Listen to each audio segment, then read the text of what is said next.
Depuis l'ouverture de la COP28 à Dubaï, la délégation malienne s'est lancée dans l'exécution du programme. Une longue liste de rencontres est validée par le ministre en charge de l'Environnement.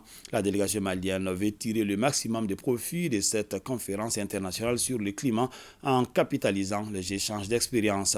Envoyés spéciaux à Dubaï, Salimata Ndaw et Idrissa Traoré. À Dubaï, le ministre Mamadou Samaké, ses collègues et les experts maliens sont à la tâche. Ils se déplacent de salle en salle pour écouter, intervenir et prendre note de ce qui intéresse le Mali. Différents thèmes sont à l'ordre du jour. L'agriculture résiliente. Et après l'agriculture, on a traité les liens entre les conséquences du changement climatique et l'eau. Le président de la COP a pris vraiment un engagement fort pour que pendant sa mandature, on puisse avancer sur le domaine du financement climatique. Donc les échanges vont continuer sur d'autres domaines thématiques.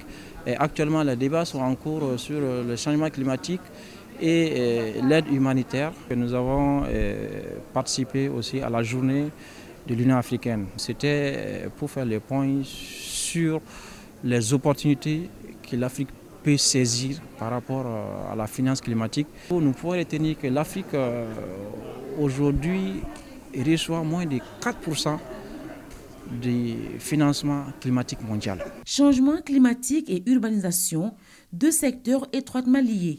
Le ministre en charge de l'urbanisme et de l'habitat prendra part à la réunion ministérielle de haut niveau sur le sujet le 6 décembre prochain. Mais avant, Imran Abdoulaye Touré enchaîne les rencontres avec les partenaires au développement. Exode rural qui est en train d'amener une urbanisation galopante et désordonnée au niveau de nos villes.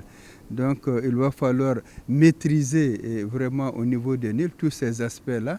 Et aussi, vous savez que le changement climatique amène des sécheresses, souvent des pluies torrentielles et tout cela. Et on fait face vraiment à des cas d'inondation. Donc il faut vraiment revoir nos villes, les réfléchir pour tenir compte vraiment de tous ces désagréments-là, qui est un thème important qui va être débattu, qui est l'urbanisation et le changement climatique. Prendront part à cette rencontre et diront vraiment ce que nous pensons et ce qui doit être fait en faveur des pays africains.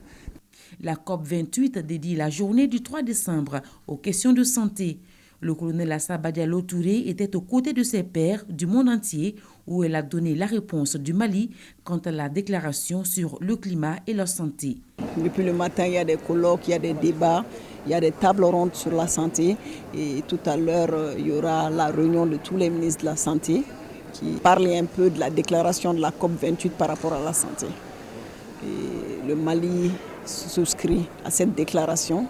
Une déclaration que nous avons examinée attentivement avec le ministère des Affaires étrangères et on s'y retrouve parce que ça demande qu'on augmente les budgets alloués au climat, à la santé, aussi bien sur le plan national qu'avec les partenaires. On demande à ce qu'on mette la santé au milieu des changements climatiques. Aujourd'hui, les Émirats arabes unis ont 52 ans. Voilà, donc c'est comme leur fête d'indépendance. C'est la plus grande fête d'ailleurs du pays, à laquelle nous avons eu l'honneur d'être invités par le président des Émirats arabes unis au nom de l'amitié qui lie ces pays au Mali. Nous avons profité de cette occasion pour échanger avec le président de la COP, le docteur Mohamed Al-Jabba, et nos homologues des Émirats arabes unis aussi, le ministre de l'Environnement, donc, avec lesquels nous avons pu échanger sur les sujets d'intérêt commun. La rencontre entre les ministres maliens et le docteur Camilla Duker, experte en santé mondiale à l'OMS et à la Fondation Bill et Melinda Gates, était d'un grand intérêt pour les missionnaires.